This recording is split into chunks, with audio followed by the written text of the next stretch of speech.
Innal hamdalillah wassalatu wassalamu ala Rasulillah wa ala alihi wa sahbihi wa man tabi'ahum bi ihsan ila yaumil qiyamah.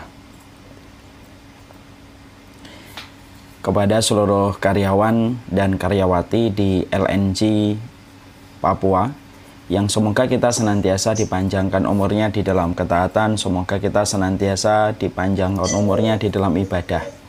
Yang tak kalah pentingnya adalah semoga kita senantiasa mendapatkan istiqomah dalam setiap hari-hari yang kita lewati, sampai kita nanti menutup mata menghadap kepada Allah Subhanahu wa Ta'ala. Inti dalam kehidupan iman itu salah satunya istiqomah, karena sikap konsisten ini harganya mahal. Makanya istiqomah itu merupakan bagian dari pertolongan Allah. Para ulama menyampaikan a'dhamul karamati luzumul istiqamati. Sesungguhnya pertolongan Allah yang paling besar itu ketika kita diberikan sikap istiqomah pada setiap ketaatan dan ibadah kita. Inilah yang kita harapkan, inilah yang selalu kita inginkan.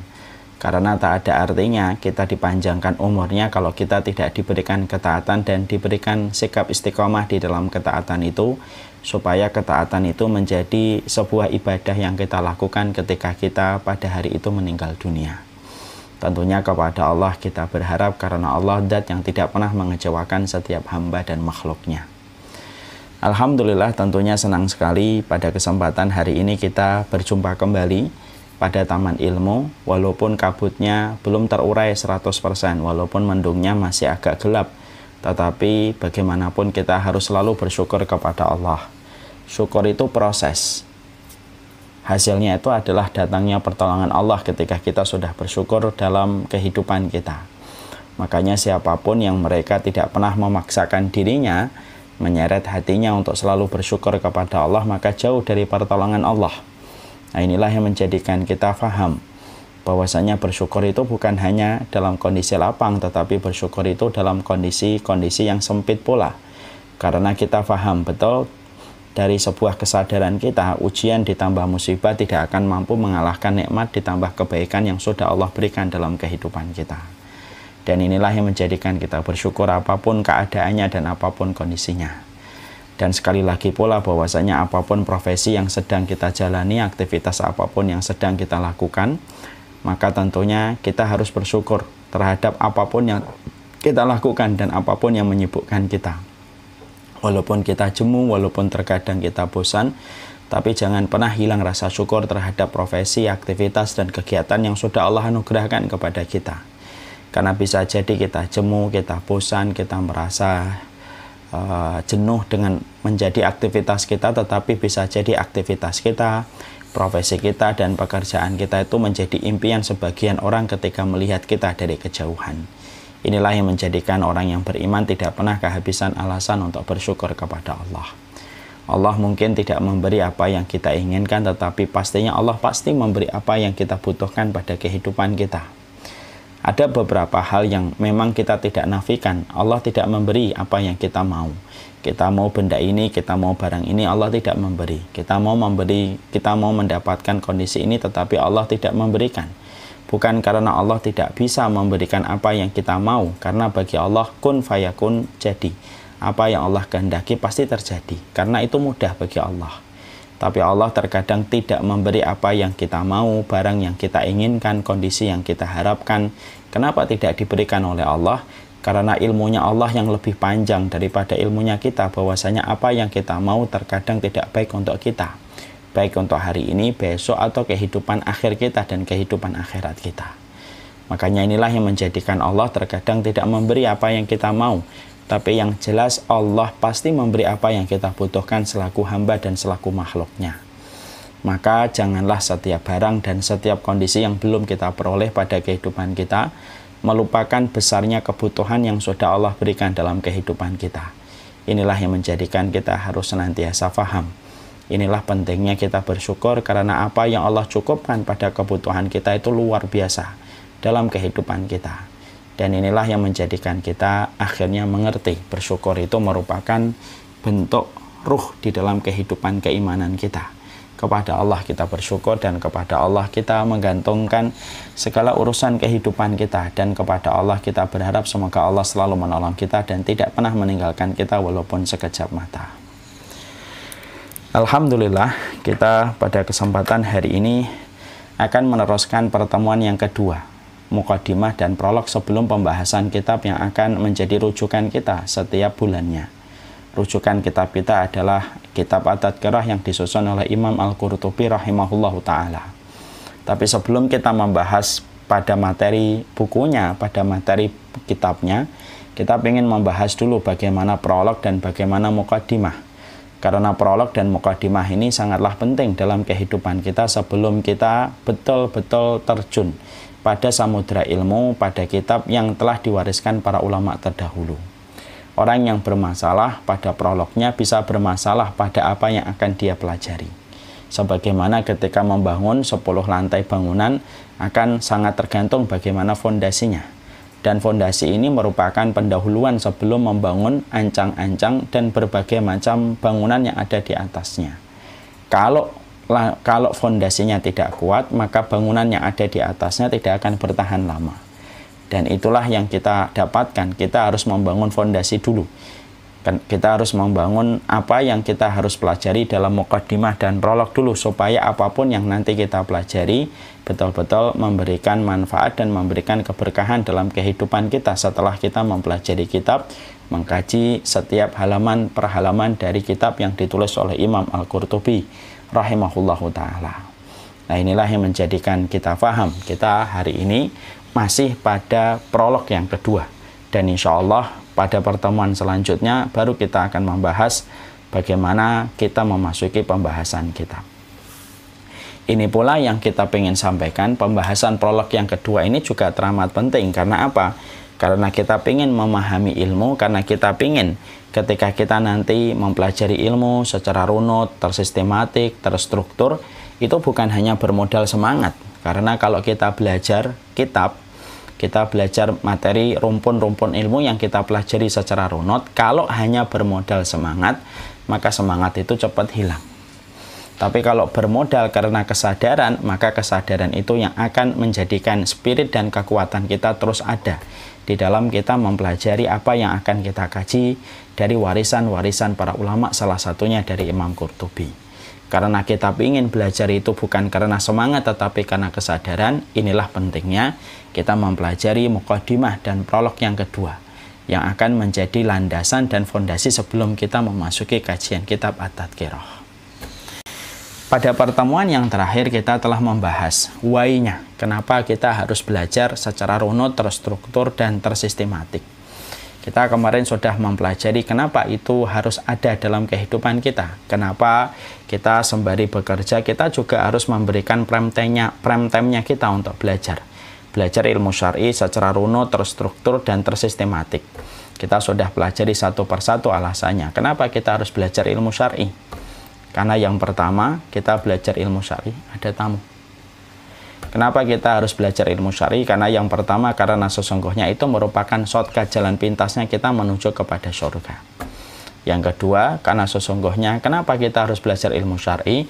Karena siapapun yang ingin ditolong ketika melewati sirat, jembatan yang membentang antara surga dengan neraka, tidak ada yang bisa memberikan fasilitas melewati jembatan itu dalam kondisi diberikan pertolongan oleh Allah, kecuali mereka yang senantiasa mencari ilmu pada kehidupan ketika di dunia. Ilmu yang berkaitan tentang apa yang Allah katakan, apa yang Allah benci, apa yang Allah cintai, apa yang dicintai Rasul, dan apa yang dibenci Rasul. Kemudian yang ketiga, kenapa kita harus belajar ilmu syar'i? Karena membebaskan status keburukan kita di hadapan Allah. Karena orang yang buruk di hadapan Allah bukan hanya mereka yang berzina, bukan hanya mereka yang minum khamr, bukan hanya mereka yang membunuh, tapi termasuk orang yang sangat dibenci oleh Allah di bawah kolong langit. Dikatakan oleh Rasulullah, abghadur rijali indallahi alimun bidunya jahilun anil akhirah. Orang yang dibenci oleh Allah adalah orang yang alim tentang urusan dunia, tetapi dia bodoh terhadap urusan akhiratnya. Padahal urusan dunia, walaupun dia pintar, sejatinya akan dia tinggalkan. Urusan akhirat ketika dia bodoh, maka sejatinya akan dia datangi dan pasti akan dia temui. Maka itulah yang menjadi profil orang yang dibenci oleh Allah. Mungkin dia tidak berzina, mungkin dia tidak minum khamr, mungkin dia tidak pernah membunuh, tetapi ternyata dia menjadi orang yang dibenci oleh Allah karena kelakuannya, perbuatannya, ketika dia tidak pernah melonggarkan waktu terbaiknya untuk mempelajari peringatan-peringatan yang Allah turunkan di dalam kitabullah dan sunnah.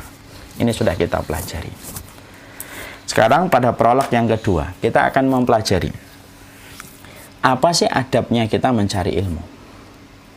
Sebenarnya ini materi yang cukup panjang kalau kita akan mempelajari materi adab bagaimana kita mencari ilmu. Tapi kita karena kita ingin fokus kepada materi at-tadhkirah, kita menyampaikan satu kali saja pertemuan. Apa sih adab yang harus kita perhatikan sebagai penuntut ilmu? Karena segala sesuatu memiliki keterikatan dan kebutuhan kepada akhlak. Ilmu tanpa akhlak itu rusak, sebagaimana akhlak tanpa ilmu batil. Nah, kita harus pahami perkataan ini. Silakan disampaikan dulu, Mas Iwan. Karena sesungguhnya kalau kita mencari ilmu tanpa kita berkomitmen kepada akhlak, maka itu akan menjadi rusak. Karena kita menjumpai inna su'al khuluqi yufsidul amal kama anal khala yufsidul asal. Sesungguhnya akhlak yang buruk itu merusak amal ibadah dan pahalanya sebagaimana cuka merusak madu. Jadi kalau orang yang berilmu tetapi dia tidak berkomitmen kepada adab yang baik dan akhlak yang mulia, maka seluruh pahala yang dia lakukan dan ibadah yang telah dia kerjakan mungkin sebagian besar akan terhapus dengan akhlak dia yang buruk ketika dia tidak berkomitmen kepada akhlak. Makanya disebut ilmu tanpa akhlak itu rusak. Sebagaimana orang yang memiliki akhlak tetapi dia tidak memiliki ilmu. Kalau dia hanya memiliki akhlak tetapi dia tidak memiliki ilmu, maka itu batil. Kenapa disebut batil? Karena sesungguhnya ketika pada kehidupan kita nanti di akhirat, kita tidak hanya membutuhkan akhlak tetapi kita membutuhkan ilmu dari perkataan Allah dan Rasulnya. Inilah yang menjadikan kita faham ilmu dengan akhlak itu pasangan serasi dan harmonis yang tidak bisa diceraikan di antara keduanya. Mereka merupakan pasangan yang sejatinya saling membutuhkan satu dengan yang lainnya dan tidak bisa dipisahkan. Sebagaimana baju dengan celana, sebagaimana jendela dengan pintu, sebagaimana matahari dan bulan yang selalu bergantian datang dan saling memberikan manfaat pada kehidupan manusia, itulah sejatinya antara ilmu dengan akhlak. Dan ini kita harus paham. Para ulama salaf, para ulama terdahulu, mereka mewariskan banyak tentang masalah akhlak. Dan mereka berkomitmen terhadap akhlak lebih besar daripada komitmen mereka terhadap ilmu sebenarnya. Karena mereka tahu bagaimana kedudukan ilmu, bagaimana kedudukan akhlak. Makanya sampai kita jumpai Abdullah bin Mubarak pun berkata, kuntu ta'alamtul ilma isrina sanatan wa ta'alamtul adab salasina sanatan. Makanya sampai kita menjumpai perkataan dari Abdullah bin Mubarak, saya mempelajari ilmu hanya 20 tahun. Tapi ketika saya mempelajari adab, mempelajari akhlak, maka saya mempelajari dan porsi yang saya berikan 30 tahun. Artinya porsi yang diberikan seorang Abdullah bin Mubarak terhadap akhlak dan bagaimana dia belajar adab, menghiasi kehidupannya, lisannya, jempolnya, semuanya, itu lebih lama daripada porsi yang diberikan oleh Abdullah bin Mubarak ketika belajar ilmu. Dan itulah yang disampaikan oleh para ulama. Makanya sampai para ulama kalau mendidik anak mereka itu, mereka mendidik anak mereka dengan akhlak dulu. Contohnya kayak Ruwayyim, salah satu ulama. Beliau berkata kepada putranya, ketika putranya sedang tenggelam membaca kitab-kitab yang ada di hadapannya, maka Ruwayyim berkata, ij'al ilmuka milhan waj'al adabaka daqiqan. Wahai anakku, kalau kamu belajar ilmu, jadikanlah ilmu kamu sebagaimana taburan garam. Tapi jadikanlah adab dan akhlak kamu sebagaimana adonan tepung. Kalau kita tarik pada sebuah hal yang mudah untuk kita pahami, kalau kita melihat orang membuat martabak, tepungnya itu kan banyak, garamnya itu hanya ditaburi saja. Ruwayyim rahimahullahu ta'ala berkata, jadikanlah adab kamu, akhlak kamu sebagaimana tepungnya, dengan porsi yang paling banyak. Tetapi jadikanlah ilmumu sebagaimana taburan garam. Dan itu yang dikatakan Ruwayyim atas apa yang beliau pahami ketika beliau menjadi ulama, salah satu ulama salafus salih. Nah, inilah yang menjadikan kita akhirnya kita harus belajar akhlak dulu. Karena banyak sekali profil-profil orang-orang yang mereka lahir di taman ilmu. Masya Allah ya, luar biasa mereka itu. Tidak memiliki akhlak sama sekali. Tidak punya akhlak kepada orang, tidak punya akhlak kepada guru, tidak punya akhlak kepada yang berbeda pendapat. Sehingga akhirnya kalau persoalan akhlak ini tidak selesai ketika dikaji terlebih dahulu sebelum mempelajari ilmu, maka yang terjadi adalah alumni taman ilmu dan majelis taklim yang hanya pekerjaannya itu menghujat dan mencela. Kebodohannya masih mendominasi dirinya, tetapi keburukan akhlaknya sudah menguasai hati dan pikirannya. Dan itu bukan kasus lagi, banyak di tempat-tempat yang semacam ini, kantor-kantor banyak yang kayak gitu. Na'udzubillah min dzalik. Orang-orang yang mereka sejatinya baru belajar 1-2 tahun, 1-2 bulan, tapi sudah bisa nunjuk orang, sudah bisa menghujat orang, sudah bisa mencela fulan, sudah bisa mencela fulan. Bahkan terkadang guru yang memberikan ilmu kepada mereka sebagai fondasi pada kehidupan mereka yang pertama pun terkadang tidak luput dari celaan dan hujatan mereka. Ini merupakan hal, fenomena yang tidak boleh kita biarkan. Makanya kita tidak mau, saya tidak mau kalau mengajar di LNG, lalu kita tidak mempelajari akhlak terlebih dahulu. Karena ini persoalan penting ini kehidupan salaf, kehidupan sunnah itu terletak pada kehidupan akhlak. Yang mana seakan-akan orang hari ini kalau kita berkomitmen akhlak seakan-akan tidak memiliki komitmen sunnah, seakan-akan kalau ada orang yang gampang menghujat, gampang mencela, gampang menyesatkan, seakan-akan mewakili sunnah. Itu kan salah kaprah, betul. Nah, itulah bahayanya akhlak yang buruk ketika menular kepada orang lain. Nah, inilah yang menjadikan kita paham betapa butuhnya kita semuanya sebagai penuntut ilmu kepada adab dan kepada akhlak. Kalau seorang penuntut ilmu tidak menyelesaikan PR pada hatinya, salah satu PR pada hatinya juga merupakan komitmen dia kepada akhlak. Kok dia tidak menyelesaikan PR ini dulu sebelum dia mempelajari banyak ilmu, maka setiap ilmu yang nanti dia peroleh dan dia dapatkan tidak akan memberi manfaat kepada dia dalam kehidupan di akhirat. Karena apa? Karena sebagaimana madu ketika dicampur dengan cuka. Makanya pernah nggak kita jumpai ada orang baru ngaji sebentar gitu ya. Mungkin dulunya pernah berzina, mungkin foto berzinanya pernah di mana-mana, mungkin peminum khamr, mungkin juga pemusik dan lain sebagainya. Lalu setelah ngaji, kerjaannya membuat postingan untuk menghujat dan menyesatkan orang. Padahal taubatnya belum tentu nasuha. Perjalanan ilmunya juga belum tahu persentasenya berapa persen yang dia telah pahami. Istighfarnya juga belum tentu khusyuk. Dia bermodal ngaji 1-2 kali kepada ustadz yang dia gandrungi, setelah itu dia akan menghujat setiap orang. Kenapa ini bisa terjadi? Karena orang yang menjadi penuntut ilmu tidak menyelesaikan PR pada hatinya dulu. Bahwasanya dia harusnya merasa berdosa, merasa bermaksiat, banyak kurangnya, banyak bodohnya. Kalau perasaan ini tidak diselesaikan dan tidak dijaga, maka yang terjadi adalah dia sudah merasa menggenggam setiap ilmu dan akhirnya menjadikan dia membangun setiap ilmu yang dia dapatkan untuk mendatangkan kerusakan bagi dirinya dan bagi kehidupan soft-softnya kaum muslimin. Dan itu banyak banget. Itu banyak sekali, Pak dan Ibu. Ya. Di sisi yang lainnya juga kemudian kita juga menjumpai ya. Makanya inilah yang menjadikan kita akhirnya paham. Kita harus berusaha menyelesaikan PR pada hati kita. Salah satunya adalah PR pada hati kita itu komitmen kita kepada akhlak. Kalau kita kemudian senantiasa mempelajari ilmu, mempelajari akidah, mempelajari fikih, mempelajari tentang tafsir, maka ini bagian dari manhaj yang kita pelajari, tetapi kita selalu memperhatikan kondisi hati kita dan terus memperbaiki hati kita, salah satunya komitmen kita kepada akhlak, maka yang terjadi adalah kebaikan. Ini kalau kita menyelesaikan persoalan hati dan akhlak kita.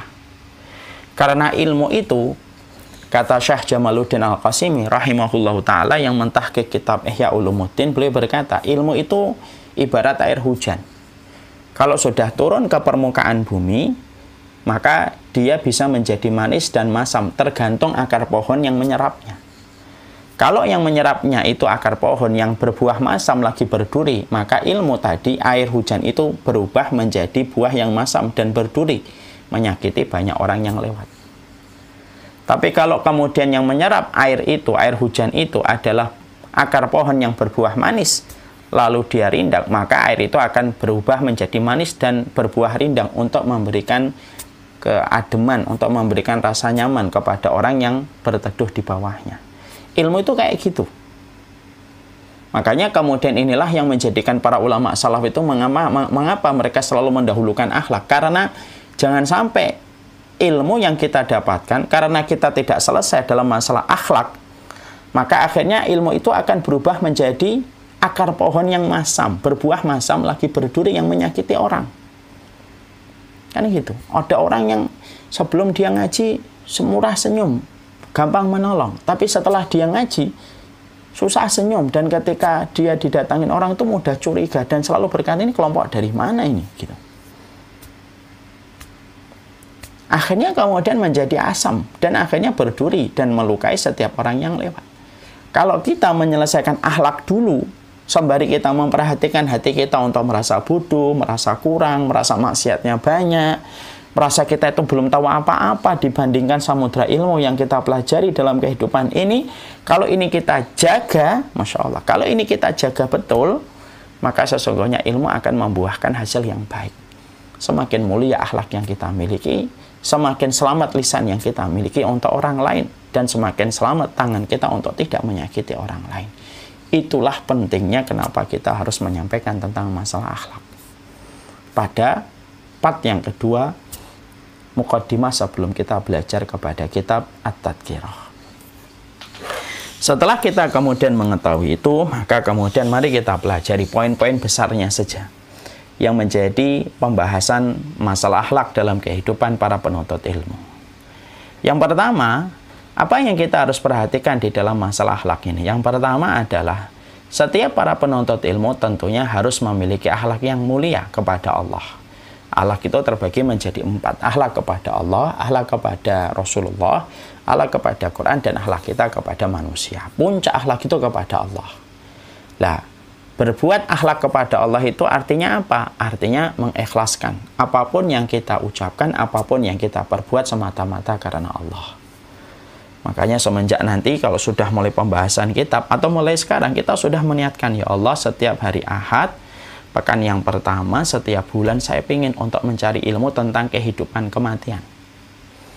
Saya bukan untuk berdebat, saya bukan untuk membantah orang, saya bukan untuk merasa tinggi, dan saya tidak ingin mendapatkan pujian dan sajuan, tapi saya ingin hanya mendapatkan keridhaan dari Allah. Ini yang pertama ini penting sekali. Orang kalau sudah terpleset pada hal yang pertama, 2, 3, 4, 5 akan rusak semuanya. Karena 2, 3, 4, 5, 6, 7, poin-poin setelah yang pertama ini sangat tergantung kepada poin yang pertama. Karena poin yang pertama itu ibarat satu angka di depan 0. Kalau ini sudah 0, semua angka di belakang koma jadi tidak ada nilainya. Begitu ya Mas ya? 0,00 itu ada nilainya kan? Jadi niat itu sebagaimana angka di depan koma. Niat itu pertama kali, dia itu merupakan angka di depan koma. Kalau niatnya bagus, 1, 2, 3, 4. Kalau niatnya bagus banget, 5, 6, 7. Kalau istimewa banget, 8, 9, 10. Maka ketika dia memiliki angka 9, misalkan niatnya, maka di belakang koma akan menjadi bernilai. Karena angka di depan koma memang sudah istimewa. Tapi kalau yang di depan koma ini, ternyata Masya Allah ya, kalau di depan koma ini sudah kosong, niatnya kita bukan benar karena Allah, maka seluruh apa yang kita lakukan di belakang koma menjadi tidak ada artinya. Itulah pentingnya niat. Simple, sederhana, sering diulang-ulang oleh para ulama dalam setiap ceramah, dalam setiap buku, tetapi justru menjadi salah satu materi yang kita sering skip karena merasa tidak ada masalah kita dengan masalah niat. Padahal niat tetap harus dihadirkan dan harus diperbarui setiap saat dan setiap waktunya. Maka ketika kita mencari ilmu, jangan pernah ada keinginan, saya akan debat dia nanti, saya akan bantah dia, saya akan buat postingan ini untuk kemudian menunjukkan kesalahan dia, biar dia nanti akan merasa tahu bahwasanya dia bodoh gitu. Semua niat yang ada pada hati kita ketika kita belajar di sini tidak ada artinya kalau tidak karena Allah Subhanahu wa taala. Persis sebagaimana angka 0 di depan koma. Angka 0 di depan koma tidak akan mendatangkan kebaikan apapun untuk kita. Makanya keutamaan ilmu yang sudah kita pelajari ada 5 poin, itu tidak akan pernah kita dapatkan sampai kita lurus niatnya. Makanya Imam Ahmad itu berkata, al-ilmu la ya'diluhu syai' idza saluhat niyatuhu. Ilmu itu tidak ada yang menandingi kalau orang yang mencari ilmu benar di dalam niatnya. Lalu Imam Ahmad ditanya, bagaimana niat itu menjadi benar, wahai Imam Ahmad?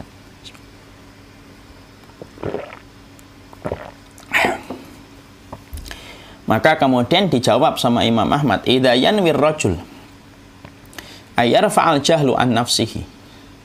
Kalau ada seseorang yang menuntut ilmu, tidak ada niat yang bertengger pada pusat hatinya dan galaksi jiwanya, kecuali niatnya ingin membebaskan kebodohan dia di hadapan Allah. Itu yang paling penting.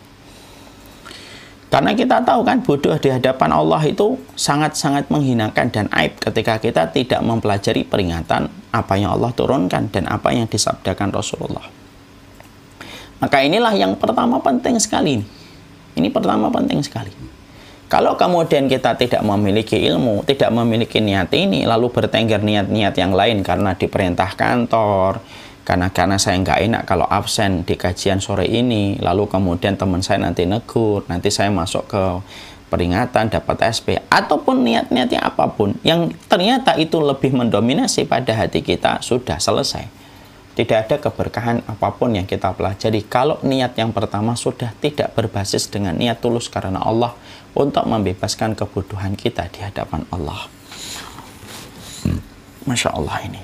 Inilah hal yang penting sekali. Ya. Makanya kemudian kita niatkan karena Allah menjadi sebab kebaikan untuk kita, keluarga kita, supaya keluarga kita mendapatkan pelita, mendapatkan petunjuk, mendapatkan keberkahan ketika kita bertawasul dengan ilmu ini. Hati-hatilah terhadap masalah niat. Tergelincir manusia di dalam niat itu menyebabkan penyesalan panjang ketika seseorang dijilat oleh api neraka, karena salah satu di antara sebab neraka diciptakan untuk menghukum mereka yang selalu tidak memperhatikan masalah niat mereka. Makanya kan sudah sering Bapak dan Ibu mendengar satu hadis kan, orang yang pertama kali diputuskan nasibnya dan dicemplungkan masuk neraka siapa? Orang yang tergelincir masalah niat. Orang yang berjihad niatnya bukan karena Allah, orang yang mencari ilmu dan mengajar niatnya bukan karena Allah. Lalu yang ketiga, orang yang bersedekah tetapi niatnya bukan karena Allah. Semuanya hangus, terjilat oleh api neraka dan tidak tersisa sama sekali di hadapan Allah. Nah, ini yang kita harus selalu waspadai. Inilah adab kita yang pertama, akhlak kita yang pertama, kita tujukan hanya untuk Allah semata yang menjadi tujuan terbesar dalam kehidupan kita. Ya, jangan dipakai untuk debat orang, jangan dipakai untuk nyala orang.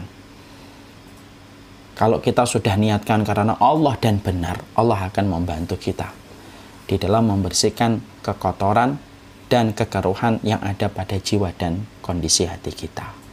Ini yang pertama.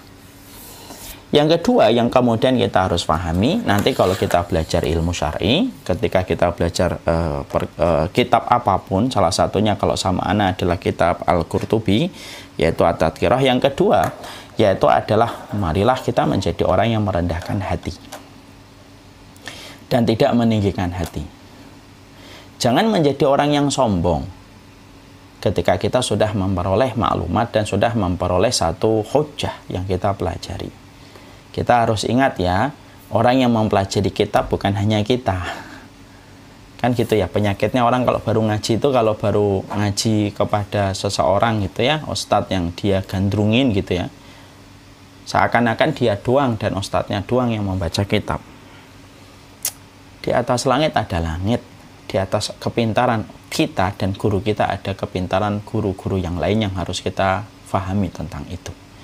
Makanya kaidah yang kedua, bersifat merendah, karena ilmu itu selayak air, dia tidak akan pernah mendatangi kecuali ke tempat yang lebih rendah. Hidayah itu juga kayak air, ilmu itu juga kayak air, dia mendatangi kepada hati yang merendah, hatinya tetap merendah. Yang tinggi itu semangatnya, ketika semangatnya itu sebagaimana semangatnya itu sebagaimana setinggi langit, tapi hatinya tetap merendah. Makanya kemudian kita harus ingat perkataan dari Umar bin Khattab, al-ilmu salah satu maratib. Sesungguhnya ilmu itu memiliki 3 tingkatan. Ya. Faman dakhalaha fi syibril awal, barang siapa yang baru pertama kali dia mencari ilmu, takabbar, dia sombong. Ya, dia nanti sombong. Kalau baru belajar tuh sombong. Gurunya aja akan disesatin, kalau mau ya disesatin. Ya. Saya pernah jumpain orang-orang kayak gini. Baru belajar, baca Qur'annya masih kelegak-keleguk gitu ya. Kemudian belum lancar sama sekali. Proses belajarnya juga masih dihitung baru berapa bulan atau berapa tahun gitu. Tapi Masya Allah, sombongnya luar biasa. Memincingkan mata kepada orang-orang yang terkadang berbeda dengan apa yang dipilih hujah yang dia pahami. Persis dengan apa yang dikatakan oleh kemudian Umar bin Khattab radhiyallahu anhu. Jadi orang itu kalau pertama kali dia baru belajar itu sombong. Dan saya sudah sering menyampaikan di banyak kesempatan. Sombong itu ada 3. Semua sombong ini tercela. Semua sombong ini terhina. Tapi yang paling terhina dan paling tercela nomor 3. Walaupun sombong 1 dan 2 itu parah. Tapi tidak separah nomor 3. Sombong yang pertama itu sombong dengan hartanya. Orang kalau sombong dengan hartanya, ya, walaupun tercela sekali dan berpotensi itu menggelincirkan orang ke dalam neraka, tetapi sombong dengan harta itu masih mendingan gitu loh. Karena harta yang dia genggam memang hartanya banyak. Ya, tabungannya miliaran mungkin. Lalu mobilnya berjejer di atas harga 2-3 miliar. Kalau sarapan pagi harganya 3 juta gitu. Sarapan siang 5 juta gitu. Maka dia menyombongkan hartanya, walaupun sangat tercela, tapi setidaknya akal kita itu ya sudahlah, memang dia punya harta banyak, mau ngapain. Ada sombong yang kedua, yaitu sombong dengan jabatannya. Memang orang kalau jabatannya itu tinggi, cenderung orang untuk sombong, kecuali orang yang dirahmati oleh Allah. Menjadi sok dia di dalam jabatan itu, lalu mempergunakan jabatan itu untuk kepentingan sepihak yang dia mau. Untuk melindungi kelompoknya, melindungi golongannya, dan lain sebagainya. Walaupun sangat tercela dan menyebabkan ancaman neraka, tapi setidaknya akal kita ya sudahlah, namanya juga orang jabatannya tinggi. Yang parah itu nomor 3. Ya, yaitu adalah orang yang mereka itu sombong dengan ilmunya dan sombong dengan ibadahnya. Ini orang yang paling tercela ini. Orang yang sombong dengan ilmunya, yang disombongkan apanya? Ilmunya belum tentu 100% benar di hadapan Allah. Kan kita hanya berusaha mencari yang terkuat menurut apa yang kita pelajari. Tapi tidak setiap ilmu yang kita pilih pasti benar di hadapan Allah, kan gitu. Apalagi kalau sudah nyikapi masalah-masalah perbedaan para ulama. Belum tentu ulama kita 100% semua pilihannya benar. Ulama kita tidak maksum sebagaimana ulama yang lain tidak maksum. Ilmunya belum tentu 100% benar, dan belum tentu dia juga menguasai setiap kunci ilmu. Lalu dia sombong dengan ilmunya, ibadahnya belum tentu 100% diterima oleh Allah, dan dia pun tidak mengetahui mana ibadah dia yang telah diterima oleh Allah. Lah terus dia sombong itu yang disombongkan apanya? Lah banyak alumni dari taman-taman ilmu, mereka sombong. Mungkin dia nggak ngerasa, tapi orang itu ngerasa, ini kok orang kayak gini ya. Akhirnya dia menyombongkan dirinya tanpa dia terasa. Makanya kata Umar bin Khattab, ilmu itu memiliki 3 tingkatan. Kalau baru masuk, sombongnya minta ampun. Kalau dia terus belajar, betul-betul tulus dan jujur belajarnya, bukan fanatik, tapi dia jujur belajarnya, tawadhu, dia akan tawadhu. Kalau dia tulus dan jujur di dalam dia belajar, baru kemudian yang ketiga, ya'lam annahu ma ya'lam. Baru dia tahu bahwasanya dia sadar kalau dia belum tahu apa-apa. Itulah yang kita harus mengerti. Makanya kita ingin nanti setiap yang belajar di sini adalah orang yang selalu menjaga hatinya untuk tidak pernah merasa jumawa dan merasa sombong.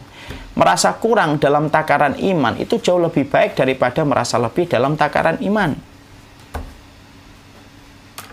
Ya, jadi kemudian kita merasa kurang itu jauh lebih baik, itu jauh lebih baik. Anda tidak mau kalau punya satu komunitas yang saya ngajar di situ akhirnya menciptakan orang-orang yang sombong. Ya sudahlah, kalau mau sombong sudah, tidak usah kita lanjutkan kajiannya. Tidak ada masalah saya. Kalau hanya untuk menciptakan orang-orang yang sombong, jumawa gitu, nunjuk-nunjuk, nyesatin orang, begitu murah kehormatan orang, Anda tidak mau. Bukan itu sikap seorang salaf ketika mereka mengajarkan manhajnya dalam kehidupan umat. Salah kaprah kalau orang sering menyitir kata-kata itu lalu dipakai untuk membenarkan kesombongannya. Itu yang kedua. Yang ketiga, Yaitu adalah ketika kita nanti belajar tidak terjerumus kepada fanatisme kelompok, kepada ta'assub. Bahwasanya semua itu harus merujuk kepada dirinya dan kelompoknya. Lalu memaksumkan ustadznya dan memaksumkan orang-orang yang dia percaya. Ingat ya, kemaksuman telah wafat dengan wafatnya Rasulullah SAW. Setelah wafatnya Rasulullah tidak ada lagi yang maksum di atas muka bumi ini. Jangan fanatik kepada kelompok, jangan kemudian menjadi ta'assub kepada golongan kita. Sebagaimana penyakitnya orang Yahudi. Orang Yahudi itu penyakitnya ta'assub. Ya. Maka Allah turunkan di dalam surat Al-Baqarah 89 bagaimana ta'assubnya mereka. Mereka itu gagal mengikuti kebenaran simpel karena mereka kaget bahwasanya Nabi Muhammad yang ternyata Nabi Muhammad ketika mendakwahkan kenabiannya ternyata sama persis di dalam kitab Taurat yang mereka baca tentang sifatnya Nabi Muhammad. Tapi kenapa mereka menolak Rasulullah SAW? Simpel, karena mereka kaget Nabi Muhammad bukan datang dari kelompok Bani Israel. Ketika mereka hanya datang dari kelompok orang Arab, mereka fanatik, mereka tidak mau ngambil ilmu dari orang Arab. Mereka tolak Rasulullah walaupun mereka tahu Rasulullah itu benar. Kan itulah fanatisme. Sekarang nyebar. Kok bisa nyebar, Ustaz? Su'ul khuluqi yu'ti. Penyakit buruk itu nular. Orang dia fanatik, dia ta'assub, buta, akhirnya apa? Setiap ilmu walaupun benar dari orang lain akan ditolak. Ini bukan dari golongan kita ini. Bukan ustadz kita ini. Walaupun yang disampaikan benar. Dia akan memakai kacamata hitam untuk melihat kelompok orang lain, tapi akan memakai kacamata bersih untuk melihat dirinya sendiri. Dan itu kerjaannya semacam itu. Dan mereka akan terus kemudian apa? Memberikan permusuhan kepada orang yang beriman. Tetapi orang-orang yang memusuhi Islam malah justru selamat dari permusuhan mereka. Maka kemudian yang ketiga, jangan sampai kita terjerumus kepada sikap fanatisme. Ya, karena sesungguhnya sikap fanatisme itu menjadikan kehormatan orang itu jadi murah. Ya, akhirnya menjadikan orang tidak ada komitmen untuk menghargai, merespek. Lalu kemudian memberikan penghormatan selayaknya kepada orang lain. Dan kita harus ingat loh, bisa jadi ada orang yang menurut mata kita salah, tapi bisa jadi dia punya amal yang besar di sisi Allah, yang mana Allah akan memaafkan kesalahan yang kita lihat darinya. Maaf ya, Bapak dan Ibu, mari kita lihat ini. Saya tuh kalau ngelihat di YouTube, ya, lihat di YouTube orang yang meninggal dunia gitu ya. Kadang-kadang ada orang yang meninggal dunia itu mungkin tidak 100% frekuensinya sama persis dengan saya. Tapi saya lihat meninggal dunia dalam kondisi husnul khotimah ketika sujud, ketika ruku. Bisa jadi mungkin orang itu punya kekurangan dalam masalah pendapat ini dia kurang benar, pendapat ini dia kurang benar. Tapi di sisi yang lainnya, dia memiliki amalan yang besar di sisi Allah sampai Allah memaafkan kekurangan dia dalam masalah yang kita lihat. Lalu Allah tetap berikan kecintaannya kepada dia ketika dia dimatikan husnul khotimah. Jujur deh, orang yang fanatik buta, saya tanya sama antum semuanya yang masih ada yang fanatik buta. Yang mati husnul khotimah apakah semuanya dari kelompok antum? Enggak. Ada orang yang terkadang belajarnya tidak sama persis dengan kita, tapi ternyata mereka mau husnul khotimah. 1-2 yang kita lihat itu husnul khotimah. Kalau saya berprasangka, oh mungkin mereka tidak 100% sama dengan saya. Mungkin ada 1-2 hal yang menurut kita dia salah mengambil pendapat. Tapi bisa jadi dia punya amalan besar di sisi Allah yang tidak kelihatan oleh mata kita. Ketika mata kita tidak bisa ngawasin orang 24 jam. Lalu dengan amal yang dia lakukan itu Allah menerimanya dan Allah matikan dia dalam kondisi husnul khotimah. Allah maafkan kekurangan dalam 1-2 pendapat salah yang dia ambil. Tapi Allah memberikan keberkahan pada amal yang lain yang Allah terima dan Allah jadikan amal yang diterima untuk menghapuskan 1, 2, 3 kesalahan pendapat yang dia pilih. Itu kan hal yang lumrah itu. Itu kan hal yang kita lihat. Saya juga menyadari itu. Saya punya teman-teman, punya circle yang saya tidak pernah saya yakin saya ini merasa benar, tapi tidak pernah menyalahkan setiap orang. Merasa benar itu ada 2. Ada orang yang merasa benar, merasa paling benar. Setelah dia merasa paling benar, dia membangun kerajaannya, kerajaan pikiran dia itu menyalahkan setiap orang yang tidak sama pendapatnya dengan dia. Ada orang kayak gini dan banyak. Merasa paling benar, tapi menyalahkan setiap pendapat yang tidak sama dengan pendapatnya. Dikasih label-label berbagai macam status. Ada yang kedua, merasa benar. Dia merasa benar. Saya ini merasa paling benar dengan pendapat yang saya pilih. Saya merasa paling benar karena kita harus merasa paling benar ketika memilih pendapat. Tapi tidak disertai dengan sikap untuk menyalahkan setiap orang. Saya memilih yang kedua. Saya ingin untuk menjadi yang kedua. Saya merasa paling benar dengan pilihan saya ketika saya berjenggot. Kemudian ketika saya melaksanakan sholat, saya baca dalilnya. Saya pilih yang menurut saya paling benar. Tapi saya tidak menyalahkan setiap orang yang berbeda pilihannya dengan pilihan saya. Kenapa? Saya tidak ingin membangun fanatisme.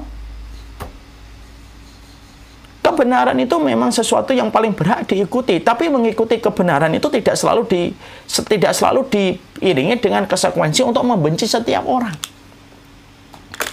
Sekarang masalahnya kita kalau mengikuti kebenaran, kita menganggap siapapun yang tidak sama pendapat yang dengan kita sudah berada pada kebatilan. Ini kan parah.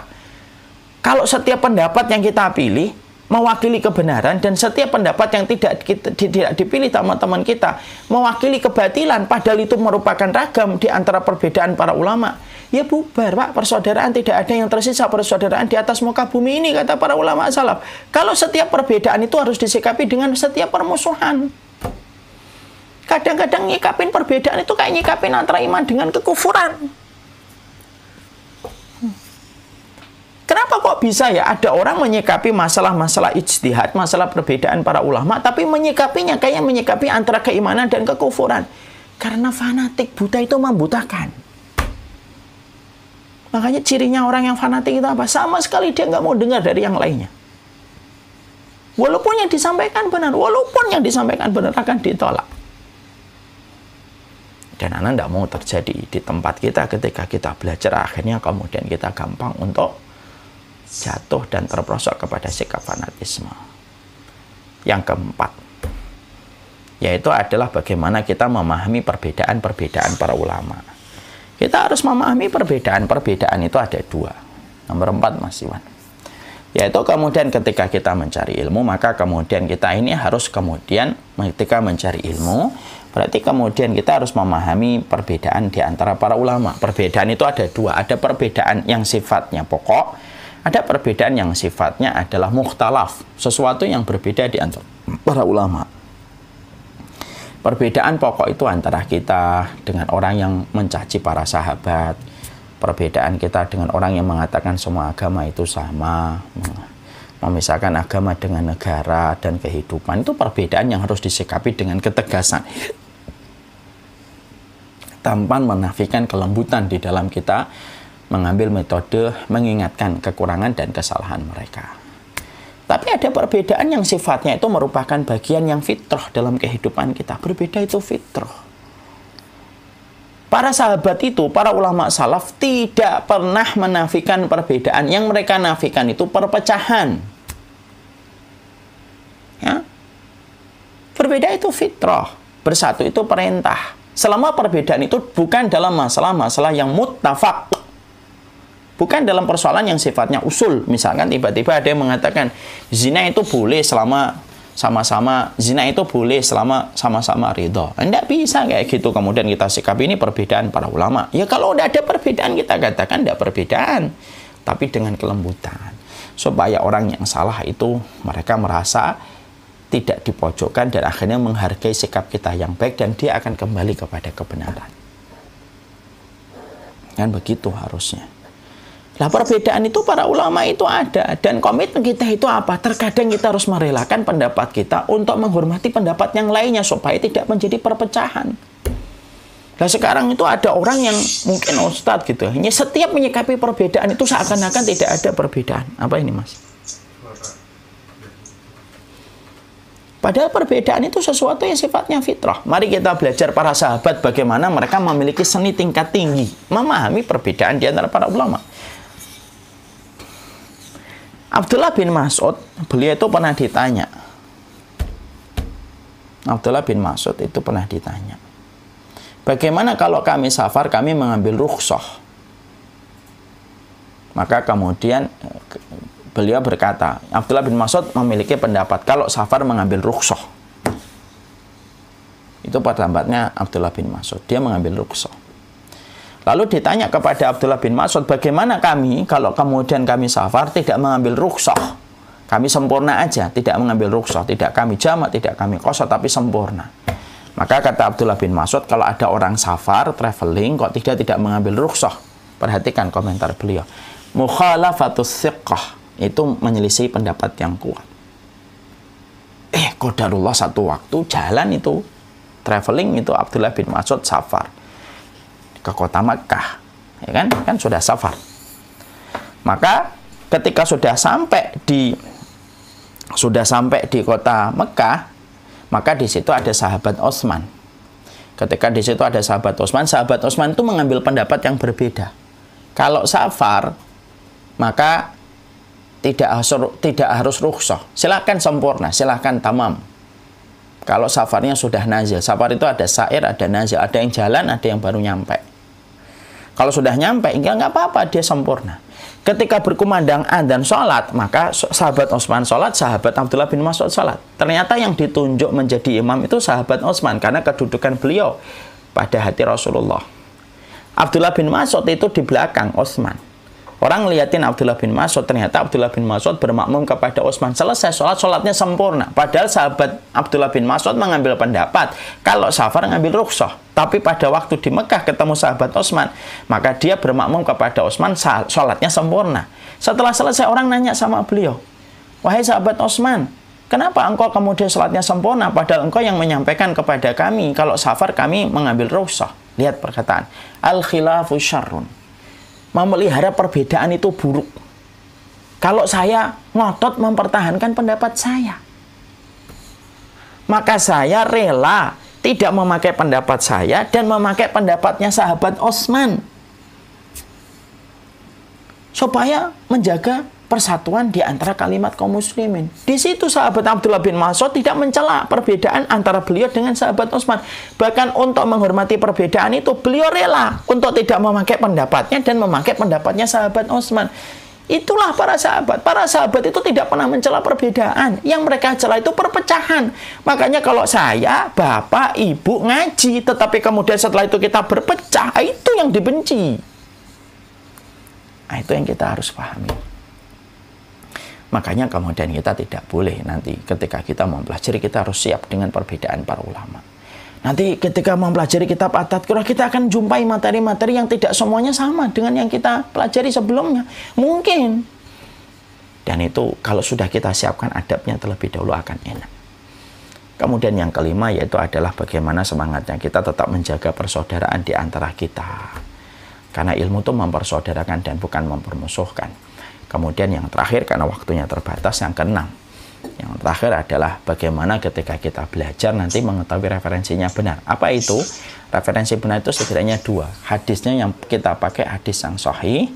Kemudian tafsirnya yang kita pakai tafsirnya para sahabat ketika mereka menafsirkan Al-Quran. Nah, inilah adab-adab yang kita pelajari. Sebenarnya agak panjang, tapi waktu jualah yang membatasi di antara kita. Masya Allah ya, saya sampaikan ini supaya tidak lagi saya temui orang-orang yang mereka datang dari teras-teras ilmu tetapi justru sombong, mencaci, mencela, nuduh-nuduh orang, nunjuk-nunjuk orang. Model macam apa sih santri kayak gini nih? Dan itu sering kita jumpai di masyarakat perkotaan yang kita semoga terhindar dari sifat-sifat yang semacam itu.